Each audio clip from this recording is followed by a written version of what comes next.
প্রিয় ভাই এবং বোনেরা, আমাদের অনেক বাচ্চা কাচ্চা আছে যাদের বাচ্চা কাচ্চারা অনেক সময় কান্নাকাটি করে। প্রথম কথা হচ্ছে, নবী করিম সাল্লাল্লাহু আলাইহি সাল্লাম উম্মতকে নির্দেশনা দিয়েছেন, তোমরা ট্রিটমেন্ট করো, ডাক্তার দেখান।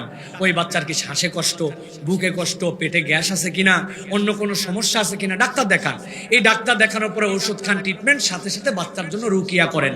অধিকাংশ বাচ্চারা বদনজর এবং বিভিন্ন খারাপ জিনের প্রভাব তাদের মধ্যে থাকে। নবীজি সাল্লাল্লাহু আলাইহি ওয়াসাল্লাম 3টা আমল শিখাইছেন, এই আমল করলে ওই বাচ্চা ইনশাল্লাহ সুস্থ হবে। একটা আমল বাপ মায়ের জন্য, বাচ্চা যে ঘরে থাকে সন্ধ্যার সময় মাগরিবের আজানের আগ মুহূর্তে, ঠিক মাগরিবের আজানের আগ মুহূর্তে খুব সতর্কতার সাথে বিসমিল্লাহ বলে ওই দরজা জানালাগুলা লাগাই ফেলতে হবে, পর্দাটা টেনে দিতে হবে। মাগরিবের পর প্রয়োজনে আবার খুলে দিবেন, কিন্তু অধিকাংশ মায়েরা ছোট বাচ্চাদের ক্ষেত্রে আমল করে না। আপনার জানলাটা বন্ধ করতে হবে বিসমিল্লাহ বলে, পর্দাটা টেনে দিতে হবে আপনাকে। এইটা আপনাকে সতর্কতার সাথে খেয়াল করতে হবে, 1 নম্বর। 2 নম্বর, নবী করিম সাল্লাল্লাহু আলাইহি ওয়াসাল্লাম একটা আমল শিখাইছেন, ওই বাচ্চাকে বিসমিল্লাহিল্লাযী লা ইয়াদুররু মা ইসমিহি শাইউন ফিল আরদি ওয়ালা ফিস সামা, এই দোয়াটা পড়বেন, পড়ে ওই বাচ্চার গায়ের মধ্যে ফু দিবেন। এইটা হচ্ছে আপনার সকাল সন্ধ্যার আমল। এইটা করে দিলে আল্লাহ নবী বলছেন তার গা বন্ধ হয়ে গেল, কোন জিন শয়তান তার ক্ষতি করতে পারবে না। সুবহানাল্লাহ বলেন। 3 নম্বরে তার জন্য আমল, সকালবেলা সূরা ইখলাস, সূরা ফালাক, সূরা নাস, আউযুবিল্লাহি বিসমিল্লাহ সহ পড়বেন, পরে হাতের মধ্যে ফু দিবেন। ফু দিয়ে ওই বাচ্চার সামনে থেকে এরকম করে গামস করে দিবেন। আবার ইখলাস, ফালাক, নাস ফু দিবেন, সামনের থেকে এরকম করে গা বন্ধ করে দিবেন। আবার ইখলাস, ফালাক, নাস ফু দিবেন, এরপর এটা বন্ধ করে দিবেন। এইটা করবেন।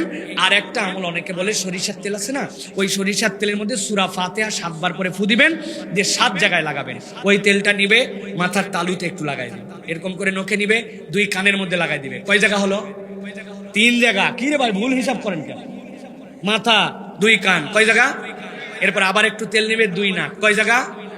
5 জায়গা। এরপরে নাভি আছে না, নাভি, এই নাভিতে একটু দিবে। আর যদি মনে করে যে ওই বাচ্চার জন্য বৃদ্ধাঙ্গুলির যে 2 মাথা আছে, পায়ের 2 মাথায় দিবে, সূরা ফাতিহা 7 বার করে পানিতে ইয়েতে ফু দিবে, তেলে দিয়ে এইটা দিবে। এইটা দেওয়ার পরে ইনশাআল্লাহ ওই বাচ্চার যদি কোনো রকম বদনজর, কোনো রকম এরকম কিছু থাকে, আল্লাহ রাব্বুল আলামিন তাকে এটার থেকে প্রভাব মুক্ত করে দিবেন। আর এই দোয়াটা মুখস্থ করে রাখবেন, আউযু বিকালিমাতিল্লাহি তাম্মা ওয়া মিন শাইতানিন হাম্মা ওয়া মিন কুল্লি আইনিন লাম্মা। আপনার বাচ্চা কান্নাকাটি ইনশাআল্লাহ অল্প দিনের মধ্যে বন্ধ হয়ে যাবে। শুনতে মনে হচ্ছে অনেক আমল, আপনি ডাক্তারের কাছে গেলেও তো এতগুলো প্রেসক্রিপশন দেয়, খাওয়ার আগে, খাওয়ার পরে রক্ত টেস্ট করেন, হাগা টেস্ট করেন, মোতা টেস্ট করেন। আর আল্লাহ নবী এইটুক বলে গেল, আপনি এটা শিখবেন না, খালি হুজুরের কাছে দৌড়।